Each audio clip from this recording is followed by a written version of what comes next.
Change Your Perspective series.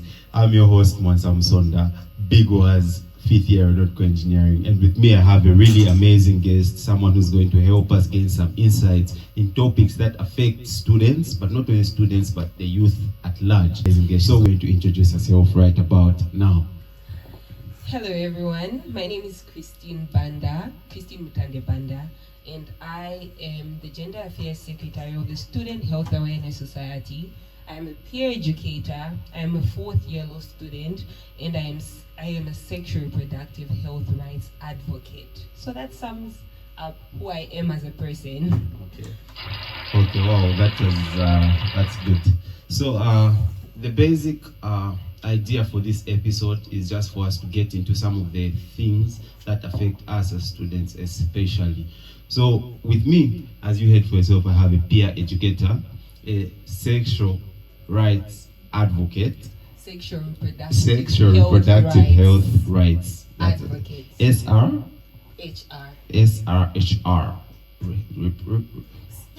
Sexual reproductive health rights advocate. Yeah, sexual reproductive health rights advocate.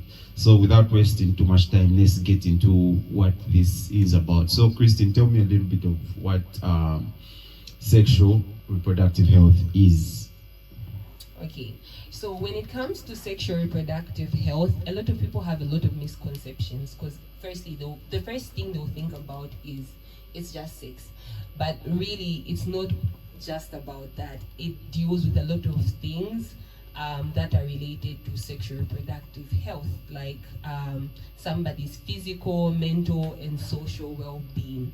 So sexual reproductive health is a state of well-being. An individual being in a state where they're mentally okay, physically okay, sexually okay, and emotionally okay. So it's very hard to swallow in, but it encompasses a lot of things to do with somebody's sexual reproductive health rights. Okay, so when you talk about sexual reproductive health rights, is it something that you just got into, or what's the backstory behind that? Where did your journey in sexual reproductive health rights? Sexual health reproductive rights. Sexual reproductive health rights. Sexual reproductive SHAS. Sexual reproductive health rights. Sexual reproductive health rights. Where did your journey begin? Honestly, if I told you that it began in 1st year of university, I would be lying. My journey began way back in the 6th grade when we had the anti-AIDS club from, I don't know where they came from, but I'm pretty sure it was like a university in Lusaka. Yeah. And they came to my school. I was at Monali Primary School when I was in grade 6. And when they came to our school, they taught us a lot of things to do with HIV. Yeah. And from then I had this really big interest. So every time we'd have like safe spaces in school, I would always go, because I just really wanted to know more about sexual reproductive health rights, HIV, and all of that, because these are not conversations I would have at home, because my parents are quite conservative. Like, they don't talk about such things. We'll talk about other things, but we'll never talk about sex. So every time we talk about it in school, being somebody who's an adolescent, it was very interesting. So even when I go to high school, I continued being interested. I became a part of the anti-AIDS club and all of that. Then when I came to university, it's so funny how I joined, because it's not something that I intentionally planned to do. It's something that just came out of nowhere. Somebody legit just told me, I saw your name on the notice board. I don't know what it's about, but just go and check it. Your name is on the notice board. How was your name on the notice board? Did you apply? I didn't apply. Okay, I did, but I didn't know that I was applying for that, because there was this lady, she was our warden, may her soul rest in peace, Auntie Charity. She came to my room one day, and then she said, can I get anyone's name from this room? And I was like, you can get my name. She got my name, wrote my student number down, and then a couple of months later, somebody's telling me they saw my name on the notice board. So I'm like, what's happening? I really didn't think it was that deep. So I just went there, then read my name. It was like on the notice board, and then they said we have to meet on a certain day. I think they said something like on a Friday we have to meet at the lower cafeteria. So I went there, and then when I went there, that's when they told us that we've been shortlisted to be trained as peer educators. Oh, wow. And they actually picked an individual from each program, and by then, since we were the second intake in law, I guess I was the only one who was picked from my program to be trained as a peer educator, and then they told us we'd be trained at the end of the academic year. So I had to wait until the end of the academic year. Everybody left, and then I stayed for something that I didn't even plan for. But I stayed, we trained, and it was like really, really amazing. And then after that, they told us that there's a Student Health Awareness Society. After you're trained, if you want to continue your journey, you actually have to join the Student Health Awareness Society, because they deal with a lot of issues that a lot of peer educators are supposed to be focused on. Okay, so SHAS is Student Health Awareness Society. Yes. Okay, no, that's good. That's good. Okay, so I heard you mention the fact that that this thing wasn't planned. Yes, yeah? It wasn't. And how do you find your journey now that you are in it in SHAS? Is it something that you regret doing, or you are actually proud to say, I'm glad that happened? Honestly speaking, it's the best thing that's happened to me since I've been in university. Yeah. Even though it wasn't something that was planned, as I said earlier, when I was in high school and primary school, it's something that really piqued my interest. So I feel like it was just God's plan, and like, perfect timing, or like some sort of fate that I ended up being in something, even though I didn't intentionally plan it. Like, God knew that this is something that I am called to do, and He made a way for me to find myself there. No, that's good. So speaking of SHAS, what exactly is SHAS? Okay. And what does SHAS do? So the Student Health Awareness Society is an association that's under the Public Health Unit, and the Public Health Unit focuses on ensuring that the students' well-being is being taken care of, not just when it comes to sexual reproductive health, but when it also comes to do with mental health, drug abuse, and all these things that really affect us. So they use the Student Health Awareness Society as a means to connect to the students, because they are what can I say? They're part of the school management, or what term can I use? They are, I don't know what word to use, but like they're part of the school. So like they're too big for them to come down and talk to the students. So they kind of used us as people to be in the middle, because we're the students and it's easy for us to convey information to the students. Because imagine somebody who's like 40 years old or 60 years old, and then they're coming to tell you about, hey, why do you condomize? Like, you wouldn't be comfortable talking about, issues that affect you, because you feel like they wouldn't understand. So us as a Student Health Awareness Society, we come in to make sure that the plans that they make are implemented on the ground, because we know we can easily talk to the students, because we have experiences that we share. We know the things that you're going through, because we're also students. So that's basically what the Student Health Awareness Society, we focus on ensuring that the students' health, well-being rather, is being taken care of. Okay, no, that's good. It's good to get such insight, because personally I didn't know what SHAS exactly did, but now because you've talked about it, I'm now even more interested in what SHAS is and how it can help us. And then there's this certain stereotype when it comes to such topics. People think it's an abomination to talk to talk about these things. But like, when in reality you think about it, these are things that are actively going on, and ignorance does not mean the problem is not there. That's so true. My favorite quote that I like to say is, ignorance when it comes to your health is not bliss. That's my favorite quote. Every time when I'm talking to somebody when it comes to do with issues that affect us as students, I like to say that, because the problem with us, the youths and the students in general, is we think we're immune to some certain things. We think we're special, but really we're not. Because if you look at, like, let's say the statistics when it comes to like people who are actually getting infected with the HIV virus, it's people who are between the ages of like 15 and 35, and that's like the age range where most students are. And then here you are having students who are telling you things like, AIDS, like, how come, like, I can't do that, like, they'll be telling you things like, I know too many things.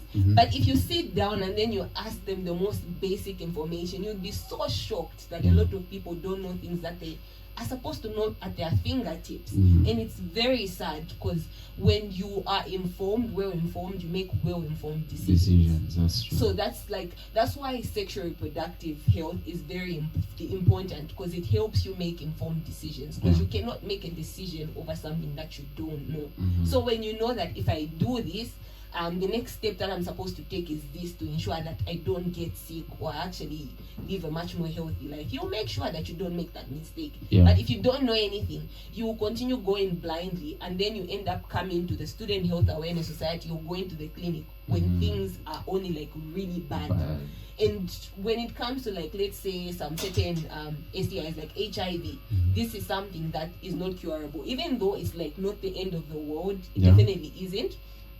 But at the same time, it's like you only come when things are bad, and we all know prevention is better than cure. So it's much more better for you to actually come to us when, before you start indulging. That's why most of the times at the beginning of each academic year, we come for the freshers orientation, and we try to get as much numbers, like as many numbers from the juniors, the freshers, so that at least we can start inculcating some certain information into them at a very young age, when they're still coming from high school. We know some people are already exposed, but there are other people who are not as exposed.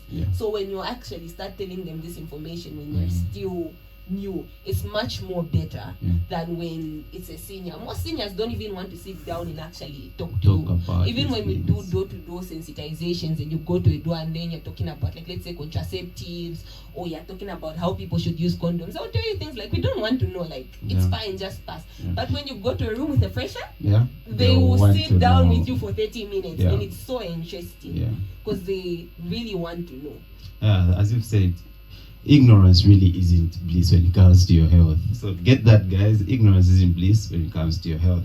All right, now let's go on. Let's talk about some of the sexual reproductive risks that students are exposed to, especially being in a campus like this, where we are basically managers of our own selves. So what are some of those common things that you people at SHAS get to see within the student community and the community at large? If we can just talk about that. Right. So as I said earlier, when it comes to sexual reproductive health, it's just not about the sex part. It also goes down to things like your mental and emotional well-being, and even like just like your physical well-being. So as I said, when you know things, it's easy for you to make more informed decisions. So I'll give you an example of, like, let's say a student who ends up having sexual intercourse with somebody, and then let's say they didn't use protection. Let's say this is a female student. Let's say she has sex with somebody and she has unprotected sex. So let's say afterwards, they are done doing the act, and then now they don't know if, they're pregnant, or now they are worried maybe they've missed their period by some certain days and all of that. It gets to affect them emotionally, because now here you are, you're a student, and then you think you're pregnant, and then you have a test. How are you going to study for your test? You get, and then it also comes down to things like you being exposed to using things such as the morning after pill, and we know how the morning after pill can actually give you some hormonal imbalance. So sometimes you take that morning after pill because you're trying to prevent yourself from getting pregnant, of which is not like 100% sure that you won't get pregnant, because it's not a primary contraceptive. So you take the morning after pill, and then now you're worried. You're like, what's going to happen? Am I still going to get pregnant? And you're just stressed. You're totally stressed. Let's say, for example, again, you get pregnant, and then this boyfriend of yours says, that's not my child. What are you going to do? Now you're stressed, you're depressed, because why? You made the wrong decisions and you don't have any other information. But if, let's say, it's a student who is well informed, when they end up being in such a situation, they know the right steps to take. So let's say if I have unprotected sex with somebody I don't know, I know for sure that the next step I'm supposed to take immediately is go to the clinic afterwards and access some PEP. Yeah. And maybe get a test and do other things that are supposed to be done to ensure that I protect myself. Yeah. And also it goes down to me like doing the right things at the beginning, like knowing that I'm not supposed to have unprotected sexual intercourse, or maybe I'm actually just supposed to abstain, which is something that most students don't like to consider. Abstinence is actually really good, because at the end of the day, if you're abstaining, there's nothing to stress about. There's nothing there's nothing to stress about. But if you're busy engaging in sexual intercourse, like let's say with multiple sexual partners, you're always stressed. That girl that I had sex with, is she sick? Somebody's telling you that we've piped, like so it's like you're always in this constant state of being worried, because you don't know what's really going on, because you can know what's going on with you, but you don't know what's going on with the next person. And when it comes to things to do with STIs, people are not comfortable talking about this conversation. I can even ask you, like, if you've had a girlfriend before in campus, or maybe you've talked to a girl, have you ever reached a point where you're actually asking each other questions like, have you tested for HIV, or should we go testing for such things? Have you ever been in that situation? Need groceries but no time to shop? Let's shop it and do it for you.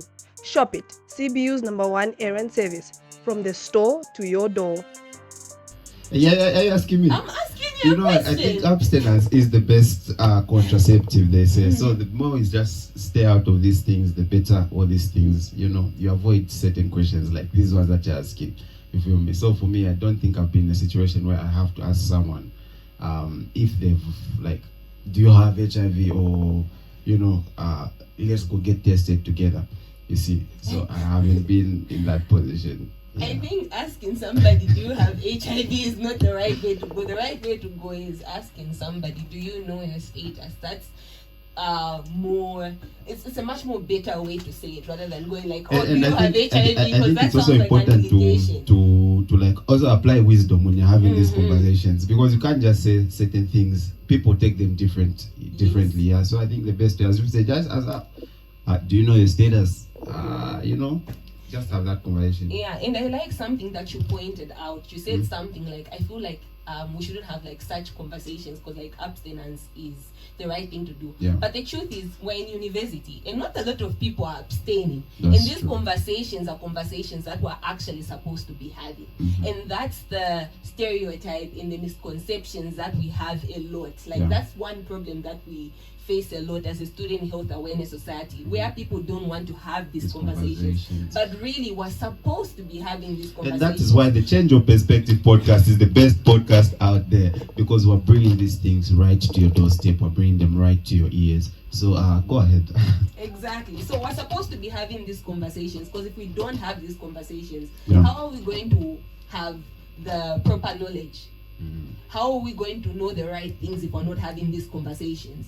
If we're not having these conversations, we're all going to be ignorant. We're all going to come with the information that we came with, like from our high school buddies who were not trained, or and then we come here and we don't know anything, and then we're busy lying to ourselves. No, when you have sex with a virgin, you won't get HIV, such things. But if you sit down and actually have these conversations with your partners, with your peers, and especially your peers from the Student Health Awareness Society, when you sit down and you talk with them, they'll actually tell you the right information. When you actually attend our events, because at times when we have infotainment night, or ladies night, or men's night, and we get to talk about such issues, you're supposed to be there to learn, because this is something that is a part of your life. Because even if you're not going to engage in sexual activities in university, there's a point when you will start to engage, maybe after university, or when you actually get married. It's very important for you to know these things, because again, when you're about to get married, you have to have that conversation with your fiance. No, that's true. You get that is true. That is true. No, that's amazing.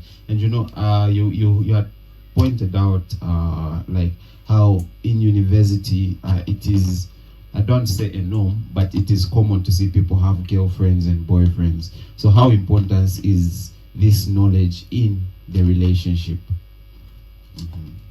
This information is really important, because I feel like if you have a partner Yeah. and they do not want to have such conversations with you, you just have to Run away.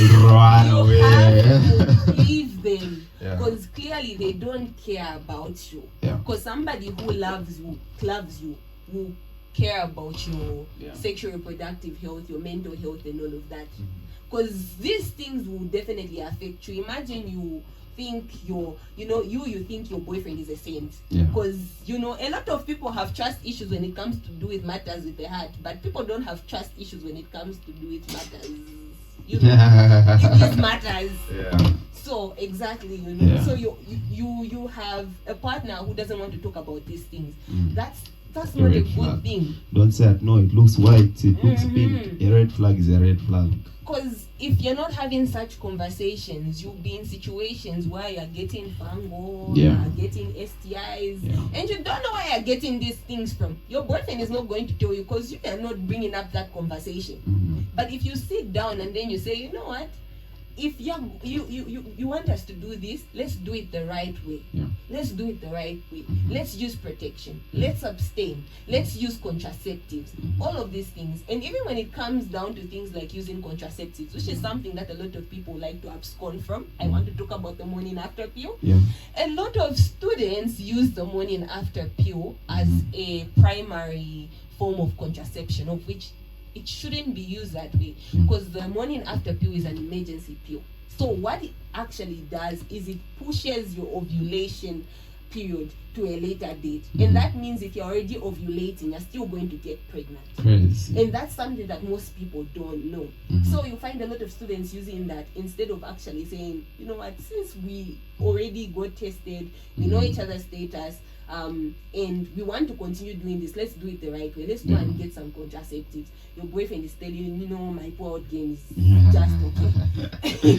Real. So like you're supposed to have such conversations because it helps you live a much more happier life, especially in your relationship. You'll be much more happy when you have such conversations, Yeah. because it's actually just much more better because you're safe and you're taking the right steps and all of that. Yeah.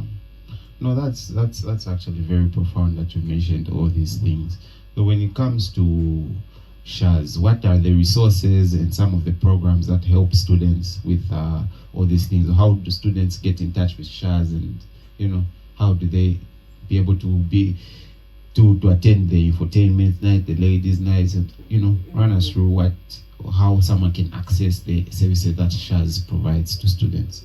Okay, so SHAS is open to any student who would like to join. Mm-hmm. You just have to pay a 20 kwacha subscription fee. Yeah. But I know that some certain people who don't want to be affiliated to it and just want to access the services, and that's totally okay because we work for the students. Mm-hmm. So like let's say for example, if you want to talk to a peer educator on matters to do with sexual reproductive health, mental health, gender-based violence, or maybe drug abuse, you can just go to the drop-in center. It's in K Block. Okay. It's just, I don't know how to give directions, but it's in K Block. That's where you can go. But don't you think we need to change the location? Because I think a lot of people feel very uncomfortable going to the male especially hostel. for the ladies. Yeah. We've been trying to work on that, and I'm pretty sure maybe next academic year that's definitely going to be worked on, because it's something that we've been presenting to them constantly. Yeah. The public health unit to say we need a more central location so that even the female students can feel comfortable. So yeah, you can go to K Block drop-in center. When you get there, even if you don't know where K Block is, just ask someone where is K Block and where is SHAS. They will let you know where it is. Yeah. And you can go and talk to any peer educator if you want to talk to a peer educator. If you would like to get some condoms and use them for maybe cleaning your PC or whatever you want to use them for, you can go to the same drop-in center. We always have condoms there. Yeah. And what else? When it comes to do things like testing, when it comes to like HIV testing, we don't do it ourselves because we're just peer educators. We're not trained professionals. Yeah. So you have to go to the clinic and all of that. Even when you want to get like some contraceptives for the females, you can go to the clinic that's in Site 4. And then when you actually Where is side 4? Side 4. Oh, wait, is it side 4? Side Like 6. near the finance office. Oh, that side. Yes, Okay. there's another Okay. clinic there Okay. where you can access such Okay. services to do with like sexual reproductive health, especially like for the females. You see, me, I didn't know that there was that side. So this is why it's important to talk about these things. Exactly. Mhm. And then if you would actually want to attend our events such as like infotainment night and all of that, you could just contact me. Okay. I'm pretty sure once I will just put my number Yeah, I will. down in the Okay. link or something like that. Number and Then I'll everything. add you to the SHAS social group where you'll be seeing the updates on like the events we'll be having, because we always have like really fun events and all of that, and it's free. That's the best part. Like everything that we do is free, so you can just come and join us. Just join the link, then Do you find all the resources. have social media platforms that people can follow? We do. Okay. We have a SHAS page on Facebook, Okay. Student Health Awareness Society CBU chapter on Facebook. Okay. That's the only social media that we have that's active. Okay. The one on Facebook. Okay. Okay, no, that's good. That's good. So as we conclude, I just want to get into you, who you are. So I want you to run me through the journey that you've had as a student, because I understand you're in your 4th year. Now, you've had so many experiences. You've seen so many things. You've been through so many things. So I just want you to give me like at least three pieces of advice of things that you learned at your stay here in CBU, so that someone out there, that fresher who's looking up to you as a 4th year lawyer, a law student, is able to say, if this person was able to, put this like this, or just help them see things in a different light. So what are some of the things you'd love to tell the students out there? Okay, so firstly, I'm going to say something that somebody told me. It's so funny that I didn't know that you were going to ask me this question, but I actually wrote it down somewhere. And one of my classmates texted me one day, I think earlier this year, when I posted this certain post, and he was telling me how much I've grown as a person. And he said something like, life catches up on you so fast. And then in the moment, I was like, it's not that deep. Then after like 5 minutes, I read it again, and then I'm like, time really does move by really fast. So when it comes to university, one thing you need to realize is that you're not here forever. True. You're going to leave at some point. True. And that means you actually have to be more intentional about the things that you want for yourself. This is the only time when you can actually do a lot of things, spend a lot of time on your interests and your hobbies. So make sure that you utilize the time really well. Don't use this time to just play games, sleep, have fun always. Also use this time to grow as a person. Ask yourself, who do I want to be by the time I leave university? Do I want to be an advocate? Do I want to be a public speaker? Do I want to be whatever you want to be? Just ask yourself and start taking baby steps, because there's always events in CBU that will actually help you become the type of person that you want to be.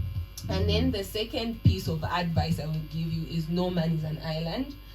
In as much as you would sit down and tell yourself you're an introvert, it's okay to be an introvert, but at the same time, you need people to grow. You need people to help you. You cannot go through this journey of life alone. You definitely need a brother, you need a sister, and you can actually get one by joining different societies like the Student Health Awareness Society. You can join the societies that are associated with your programs. You can even just join the Christian community. Just join a certain association or society so that you can actually build a network, because these are the connections that we're going to have like forever. Even extracurriculars, you like games, play netball, you play volleyball, you play basketball, you play soccer. Allow yourself to join these things, because like that you get a group of people who are able to lift you up, when you are down. Definitely. So no man is an island. Get yourself some. They don't even have to be your friends. They can just be your colleagues, your acquaintances. Build a network. And then the last thing I am going to tell you is something that I actually learned about this year, and that is that you are as good as the person who's next to you. So when you get into university, sometimes you're looking at the seniors and then you're like, how did they manage to do that? Or you're looking at students who are in your class who are doing much more better, and then you're like, that can never be me. Yeah. Trust me, it can be you. You just have to apply yourself. You're as good as the next person. Continue working hard, and you can be the best version of yourself. You just have to believe in yourself. That's true. Never count yourself out, guys. Yes. There's always light at the end of the tunnel. You know, some of you said, who put the light at the end of the tunnel? It's God. Exactly. So, allow yourself to walk through the tunnel and don't give up. You know, let them say, let them do what they want. But as long as you're working, keep constantly working. You only fail when you fail to try again. That's it. That's the only type of failure that's there. So as long as you're able to pick yourself up, try again, it's okay. The university experience is never a smooth journey, trust. You have like relationships, you've got friends, you've got family, you've got academics, and all these things sometimes get a bit heavy, and that's okay. So embrace that heaviness, allow yourself to keep going, pick yourself up, and just continue going. It gets better, and one day you'll be a fourth year lawyer, final year lawyer, graduating. You know, you'll be a fifth year engineer, you own a business, you do all these things. So allow yourself, give time some time, basically. And also, if you end up failing, it's not the end of the world. Sometimes it's God's redirection. Mm-hmm. Maybe you need to actually work much more harder than you did before. Yeah. Even though you would like to convince yourself that no, that lecturer is a bad person. Sometimes you need to sit down and take accountability and go like, where did I go wrong? Yeah. Let me go back to the drawing board and actually do better. Yeah. So just continue working on yourself. No one is a failure. You came here with nothing, so you have nothing to lose, but everything to gain. Exactly. That is so true. That's just true. Well, thank you so much, Christine. Thank you for having me. As we come to the end of the episode, guys, you know, we can't really get into everything. Sexual reproductive health. Yes, I got it right. Sexual reproductive health is a really broad topic. So this is just for you guys to get just the tip of the iceberg on what SHAS is. Now you're aware that we've got an awareness society within CBU that helps students and that educates students. So with that being said, I want to say thank you for coming and thank you for sparing some of your time off your busy schedule. I know it's not easy. But you're welcome, and thank you for having me. Yeah, it's been an amazing talk. For more talks like this, for more conversations, like, share, and subscribe to Change Your Perspective podcast. I'm Big Was, and this was